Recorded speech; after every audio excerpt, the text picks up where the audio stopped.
The Illuminate Arts and Faith Conference in Chattanooga, Tennessee wants to help you find your tribe. Do you get way too excited about quoting Wendell Berry or C.S. Lewis in conversations with coworkers? Does your Spotify playlist include hymns, a little jazz, and a whole lot of Andrew Peterson? Join your tribe at Illuminate March 31 and April 1 for education and inspiration from speakers Russ Ramsey, Douglas McKelvey, John Hendricks, and others. Find a complete list of session topics and ticket information at southern.edu/illuminate. In 2024, I set out to meet as many poets as I could and spend an hour with each one.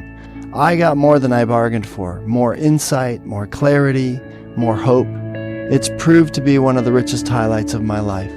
17 writers, 17 deeply human conversations that made me sit up and pay attention. Franz Kafka once said, if the book we're reading doesn't wake us up with a blow to the head, what are we reading for? A book must be the axe for the frozen sea within us. And that's what I hope this new book will do. I hope it wakes us up, my friends. I hope these conversations will be the catalyst for something to be reawakened, re-enchanted, and reinvigorated. It's called An Axe for the Frozen Sea, Conversations with Poets About What Matters Most. I'm Ben Palpin, and I hope you'll come and listen in as I spend a little time with poets like Lucy Shaw, Malcolm Guite, Dana Gioia, and Lee Young Lee. Pull up a chair at the table as we dig into what it means to write well and to live well. An Axe for the Frozen Sea is now available from Rabbit Room Press. Visit the store at rabbitroom.com, or better yet, ask about it at your favorite bookseller.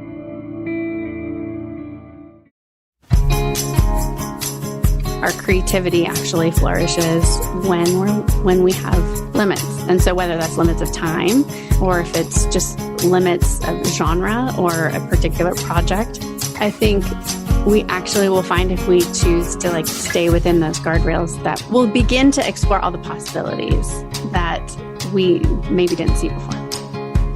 Welcome to the Habit Podcast, conversations with writers about writing. I'm Jonathan Rogers, your host. Ashley Hales is a writer, a speaker, and a host of the Finding Holy podcast. Her first book was Finding Holy in the Suburbs. Her new book is A Spacious Life, Trading Hustle and Hurry for the Goodness of Limits. Jen Pollock Michelle says that Ashley Hales rescues us from the siren seduction of self-help. Her vision of the spacious life isn't something to chase after, but to receive. Ashley Hales, I'm so happy that you are able to join me today on the Habit Podcast. Thanks for having me. I'm excited about your new book, A Spacious Life, Trading Hustle and Hurry for the Goodness of Limits. Yeah. Okay, so I'm going to talk about this title for a minute. Sure. Because you're talking, in some ways, you're talking about letting go of the idea that you can sort of have everything and that your life, it's okay for your life to be small and for us to recognize our limits. Mm-hmm. And yet you're talking about a life that's spacious, right? Yes, That's yes. I'm sure you were doing this on purpose. This little, what's the oxymoron, I guess, Mm-hmm. or oxymoron, as I've heard people say sometimes. Mm-hmm. Why is our life more spacious when we come to terms with limits? Mm-hmm. One thing I love, and I'm sure a lot of your listeners will resonate with, is, both in Harry Potter, right, in the fourth book, where they're at, I forget where they are actually, but, Harry goes into the Weasley's tent, and all of a sudden, it looks like a little pup tent, and it's actually like a full-on house, right? Yeah. And you get that a lot too, of course, in Lewis, mm-hmm. where in the last battle, where Lucy says, once the stable held something that was bigger in our world too, mm-hmm. than the entire world. And, I think there's this paradox of when we look at limits from one side of the spectrum, it looks like that pup tent. It looks like, that ugly kind of stable that we see the god Tash inhabiting in the last battle. Mm-hmm. And yet when we enter into it, it's actually spacious because, limits are part of the created order. Before sin entered the world, there was limits, right? Creation had cycles of being fallow and then flourishing. Planets had orbits. They couldn't just like go wherever they wanted. And humans too, we have limits. Yeah. You, a recurring image in your book is guardrails. The guard rails of love. Tell me about that. Yeah, I tell a story in the book about this precarious mountain road that my husband and I, and we had 2 of our children were driving on at one point, and he had to do about an 18-point turn because we had gotten stuck in some unexpected snow, and I was pregnant and just trying to hold it all together and not absolutely flip out our 2 young sons in the backseat. But, realizing that guardrails are usually put there for a purpose. They are to actually show us how we can drive in helpful ways without guardrails or speed limits or anything like that. We wouldn't be able to function as well. And so I think when we think about God's guardrails, it's helpful to think that these are actually things that hem us in, and they give us the place to be productive, to flourish, to be creative. I think, though, since the garden, most of us fight against those impositions. And so the challenge, I think, in sanctification is also learning to submit ourselves like Jesus does to those limits. Yeah. It takes a lot of our bandwidth when you feel like I'm going to invent my life every day. Right. You end up devoting a lot. I'm so grateful, for instance, that I don't have to think about how to put my socks on every morning. Right. Or what's your favorite cereal? Like you've already created those habits of like, this is just what I buy at the grocery store, instead of having to remake those choices every single time. Yeah. Can you imagine going to the grocery store, going to the cereal aisle and not having an idea of what's up and just saying, oh, this panoply of choices before me. Right. Yeah. I actually have that exact analogy in the first chapter of my book too, is just really, we lived in Scotland, my husband and I, for graduate school, and everything was a little smaller, your corner shops, right, to go to. And the bread and the milk would run out at some point during the week, like in the actual stores. It wasn't like there was so much all the time. You'd come to America again and just being completely overwhelmed with like the amount of condiments, for instance. Yeah. We don't do well with unlimited choice. And I think we tell ourselves that we need unlimited choice to live the good life, but I don't think that's correct. Yeah. Alan Noble's book is coming out about the same time as your book. Have you seen an advanced copy of that book? Yes. Yeah. And we've had so much overlap between what y'all have. Yeah. It's been really fun to see how our books might create good conversations. Yeah. I agree that it's, that there's the overlap between your books is so helpful. And again, in embracing, I guess I'm being repetitive now. I am, but in embracing limits, we now have the energy left over to tend to our business. Yeah. I teach writing a good bit, and I talk about, especially when you've got a big idea that you're trying to, a big complex idea, it's all the more important that you make, in that sentence, when you don't have any choice but to use big words, maybe make sure the grammar is straightforward, so that your reader's not using their energy to sort out the grammar. They can use their energy to understand this big idea you're trying to get across. Yeah, that's great. We have limited energy, limited mental capacities, and we want to be good neighbors in our writing. I love that. Yeah, and I think we have the idea that our attention is somehow that when we run out of attention, it's because we're insufficiently disciplined, and sometimes that's often true. But also, I think there's only a finite amount of attention that you have that you can give in a day. And I think this is, super relevant to writers, for instance. Right. To think that what's wrong with me that I can't, write for 8 hours straight. You can't. Right. I mean, we're not machines. You may be able to build up to 8 hours straight writing, maybe, but you may not be able to. Right. Because we just have a finite amount of mental energy and attention. Right. and like, we're not just brains on sticks too. That's right. Yeah. So as you were writing this book, what did you learn about your writing process? I mean, this is a podcast about writing, right? Yeah. Not just about the books that got written, but how, so tell me about that. How did you embrace limits? Did anything change about your writing process as you were thinking through this idea of embracing limits and guardrails? Yeah, I really like that. Well, I turned in a copy late because of the pandemic, and when the world shut down and we had 4 children at home that we were trying to work through virtual schooling. Yeah. So you weren't already homeschooling. You started homeschooling because of the pandemic. Yes. So severe limits on my time all of a sudden. So I kind of shoved this book out in some ways a little bit prematurely. And my editors got back to me and they just said, compared to your first book, Finding Holy in the Suburbs, there is a sense in which we want more of you in the book. And I didn't want to put all that much of myself in this second book. I just wanted to talk about limits and just kind of stay at a distance. And so I think realizing the pandemic and just my own lack of attention, as well as my own readers' lack of attention, and the kind, helpful editors coming alongside me, I realized, okay, we need an invitation to see these things as good, to see our limits as good, and not necessarily full of all of the theological arguments that are easy, to trot out and then maintain a distance from the pain of acknowledging our limits. And so I really had to kind of wrestle through, what does it look like to write in a way that treats my reader gently and kindly, and not simply as like, hey, let's sit in the corner together and kind of rip on all of these wrong ideas of freedom or significance that we see in our contemporary Western cultural narratives. Yeah.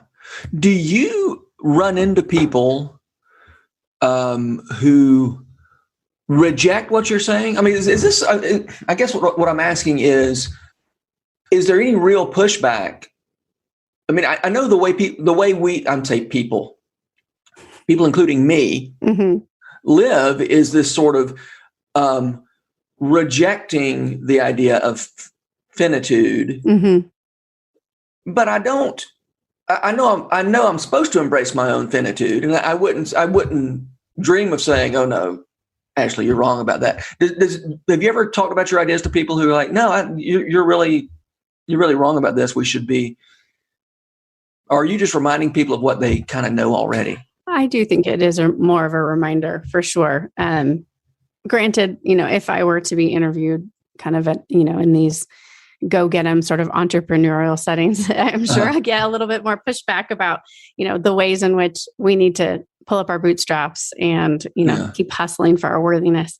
In Christian context, I think we realize there is a big disconnect, right? We don't see Jesus hustling and hurrying, and there is an invitation there. I think, though, everything in us, whether we're believers or not, or writers or not, wants to fight or to live differently than actually leaning into those limits. Yeah.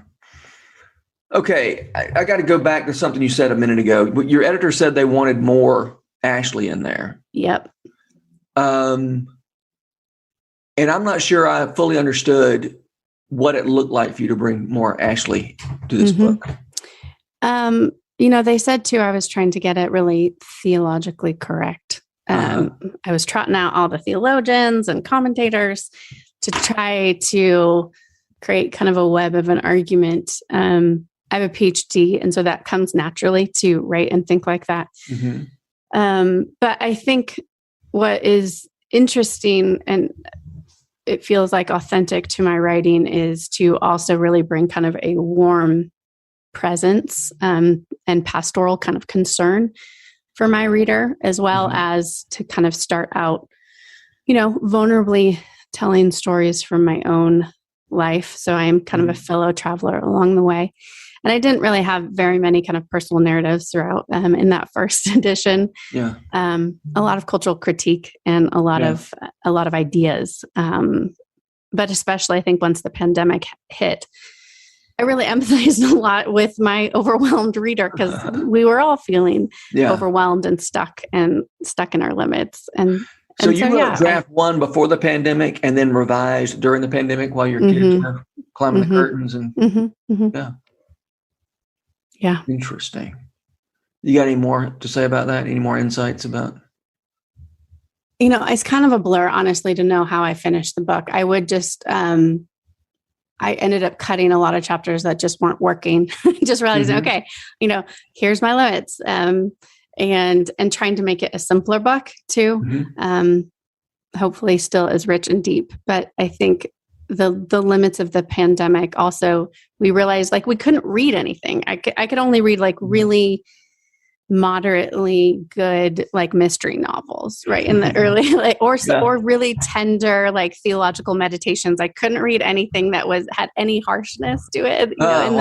In the beginning of the pandemic, it just was too overwhelming. And so in some ways, I think putting more of myself and then just realizing we don't have this sort of emotional capacity or maybe even mental capacity, given the like underlying current of anxiety right now. Yeah. Okay. And so how did you make room for that, for the work in that setting? I did have a few weeks where in the summer of 2020 where my husband just took off some work and would take the kids out of the house and I would just sit for hours and try to get some good work done. But other than that, it was just like writing my first book when my kids were really little. I would just try to wake up early or stay up late and just get a little bit of something done. Yeah, right. Yeah. I have heard mothers who write books, I've heard lots of different things about what it's like to be a mother and write a book. But I have heard mothers say that the mere fact that I can only get a short amount of time on any given day makes me really hunker down and be productive in that time. Whereas when you got all day, it kind of fritters away. I don't know if that's been your experience. And again, and the pandemic situation, that's a whole different question, really. Yeah. Yeah, no, I think that's true. I think, in this book, I really wanted to understand, the limits of my reader. And so I think given that I was kind of under those same constraints, it helped me, make use of those small little pockets of time. And then also, and just realize, my editors are forgiving for turning in the book way later than I was contracted. And there's the acknowledgement of my limits too, right? Yeah. Yeah. Well, speaking of limits, one of our limits is that we live in bodies, right? And we think of writing as being something that happens between your ears and then comes out through your fingers, either in a pen or on a computer.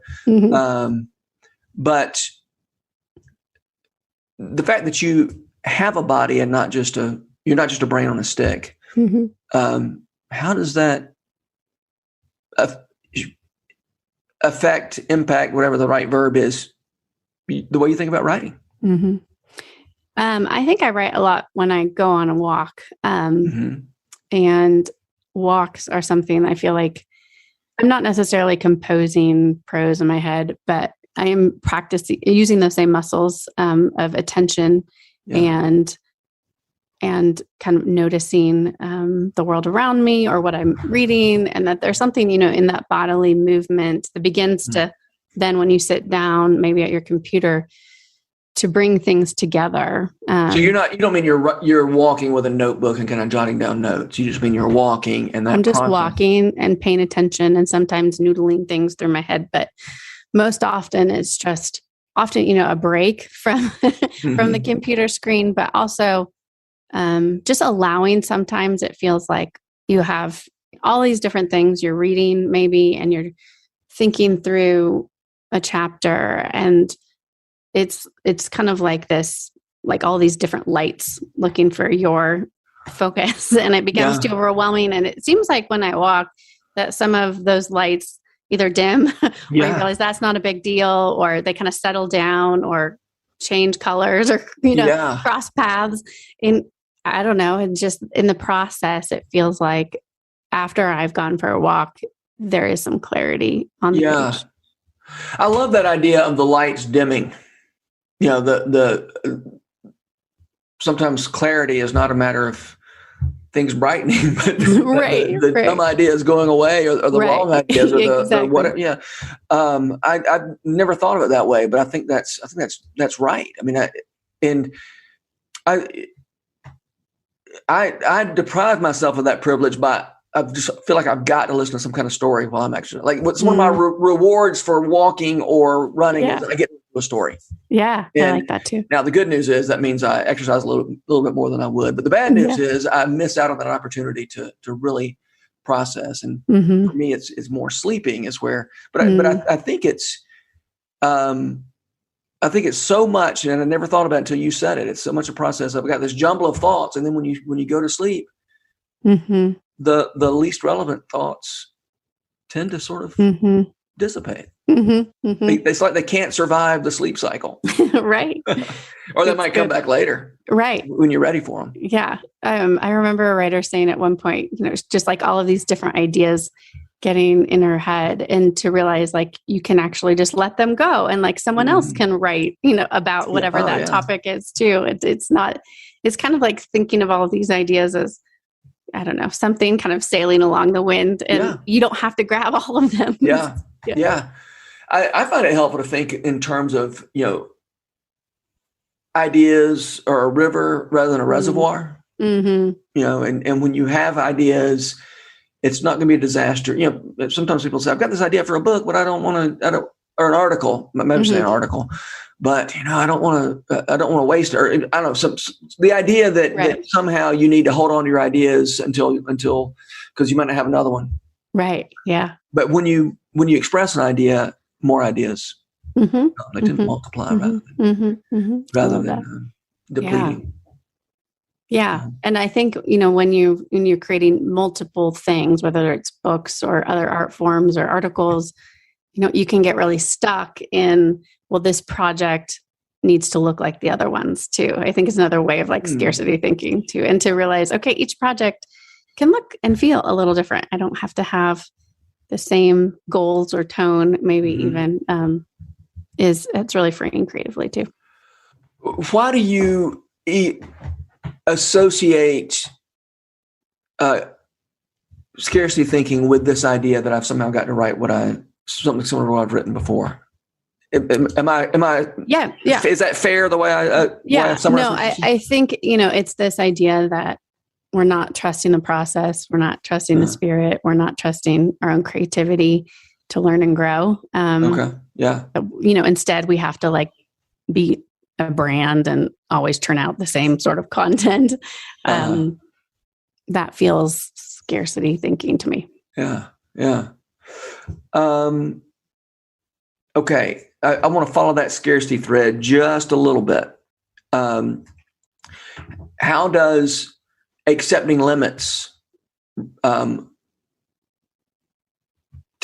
me this, I'm setting you up. This is a softball, I hope, or making some sort of false either or. Setting limits, how's that not scarcity thinking? Accepting your limits. Yeah. One writer friend of mine, Lori Ferguson Wilbert, she talked about in one of her college classes, an art class, that her professor only gave them 2 colors. They could only create for the whole semester. They could only use 2 colors.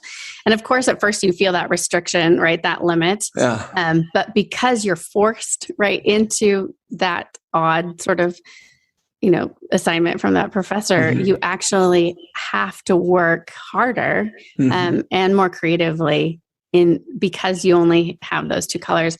And she was just saying it was such a great example of how our creativity actually flourishes when we have limits. And so whether that's limits of time, you only have a few hours to work on your writing a day, or if it's just limits of genre or a particular project, I think we actually will find, if we choose to like stay within those guardrails, that we'll begin to explore all the possibilities that we maybe didn't see before. Yeah, that's so right. Because when there's, think about in the Great Divorce, where if you want a new house, you just think a new house. Mm-hmm. And as a result, when there's a world, it's a world without friction, basically. Mm-hmm. Right. And without friction, we just slide away. Right. And so, because they could think, I'm sure you remember, because you can think your own house, anytime there was any kind of conflict with a neighbor, they would just think themselves a new house a little farther out. And so hell was this big donut of, this with an expanding hole where everybody kept, because there was nothing to keep them. You could always move on to the next option. Mm-hmm. And so you don't really, hunker down and do what you need to do where you are. Yeah. And that's good for neighbors and for rating. Yeah. Right. I mean, even the fact that, you used to have to buy a stamp and lick the stamp and put it on if you want to send somebody a message, at least it kept the direct mail people, there were some limits on their conduct, and whereas it's more or less free to send out a million spam emails. Yeah. It's a problem. Right. Yes. And then real communication is obviously deterred from that too. Yeah. You mentioned that you have a PhD. Tell me about your how you get from writing like a PhD to writing for a broader readership.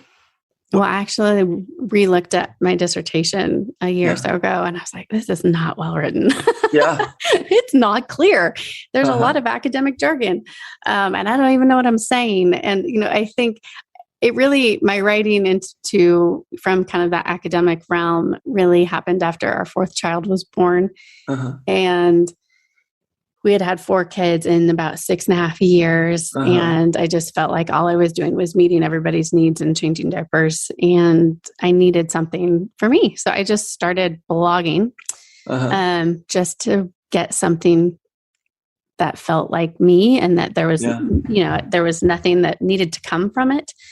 And so that became kind of a way to build writerly community. And then from there, I met various editors and agents and moved into, writing for more public audience.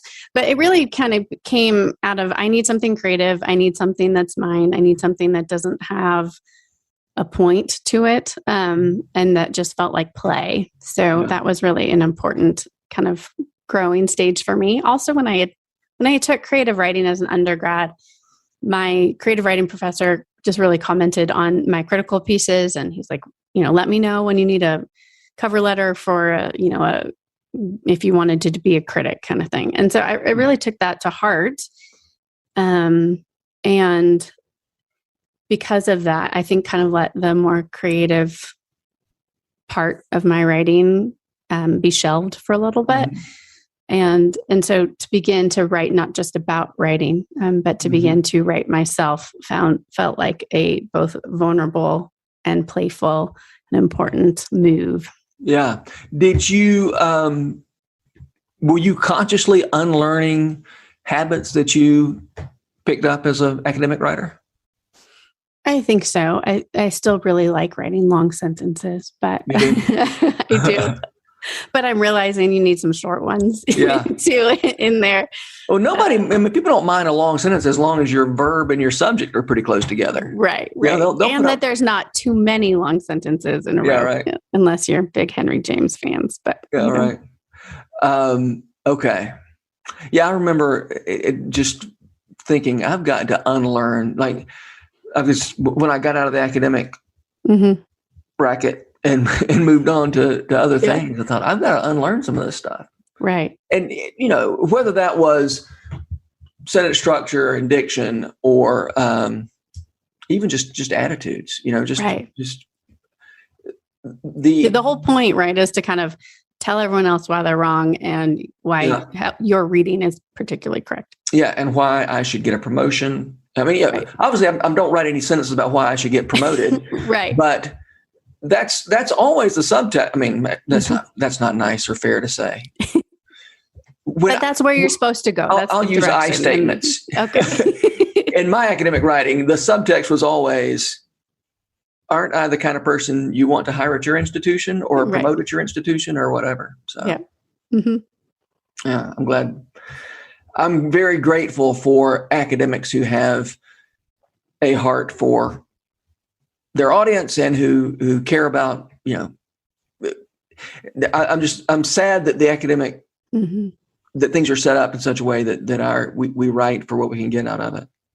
And that was the biggest thing that it felt like such freedom to say, I can love my readers and I don't have to think about me and my reputation every time I write a sentence. And that's what I loved about, and again, I'm talking about me. I'm sure it's not that I'm sure, I know there are academics who have a much better, much healthier approach to their work than I did. Yeah. But for my part, I was glad to move on. Yeah. Yeah. No, I mean, I was only teaching for a few years and my husband's a pastor. And so we had lots of early pastoral moves and children and then, economy crashing in 2008 at that point I'd had, some years out and just realized this is maybe not the best holistic choice for all of us right now. Yeah.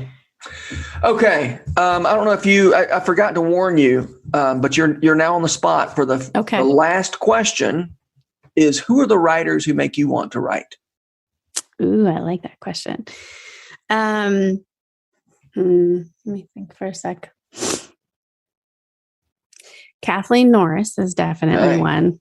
I love the way that she is able to, she's very thoughtful and really smart and articulate, and yet her writing is very approachable and invitational. So I love Kathleen Norris's work. I also love that. Have you read Acedia and Me?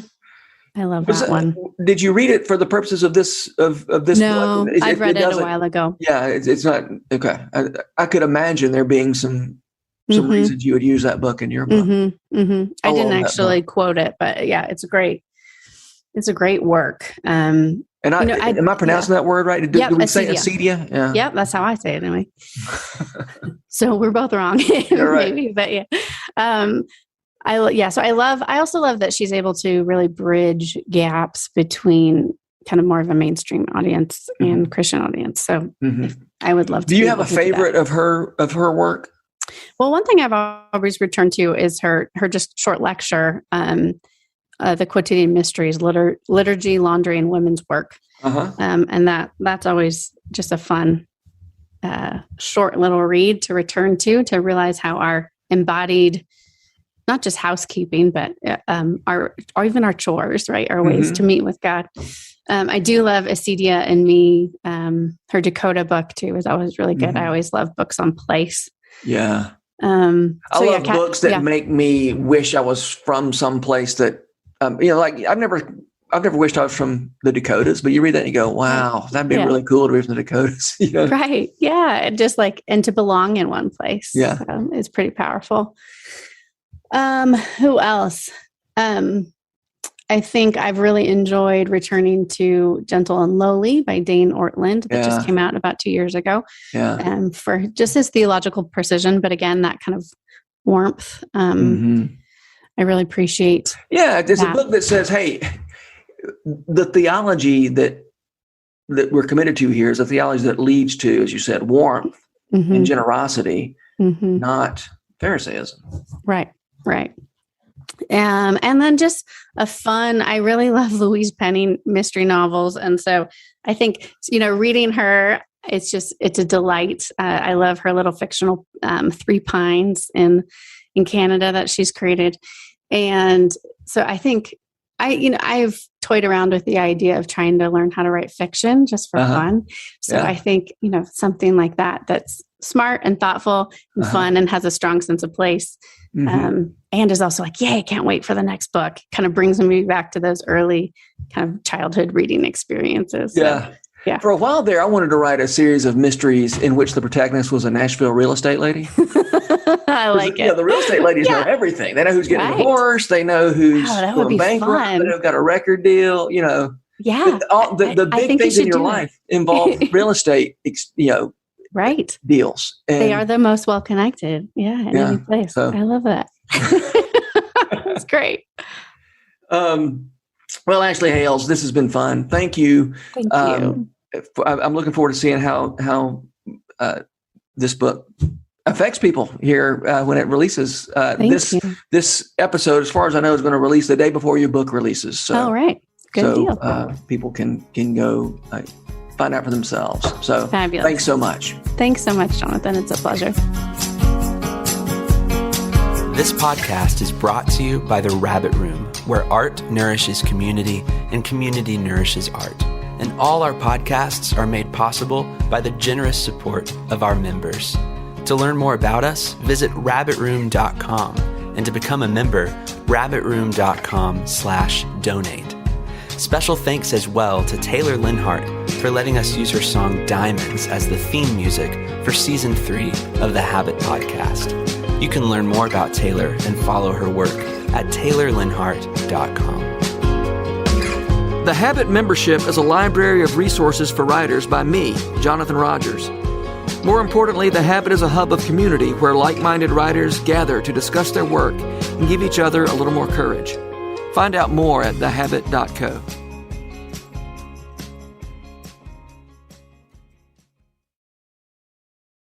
If you've enjoyed this podcast episode, consider joining the Rabbit Room membership. Your membership helps sustain this community, funding everything from publishing and podcasts and theater productions to events and programs that support artists who create with a Christ-centered vision. We'd love to have you on board. Learn more at rabbitroom.com/member.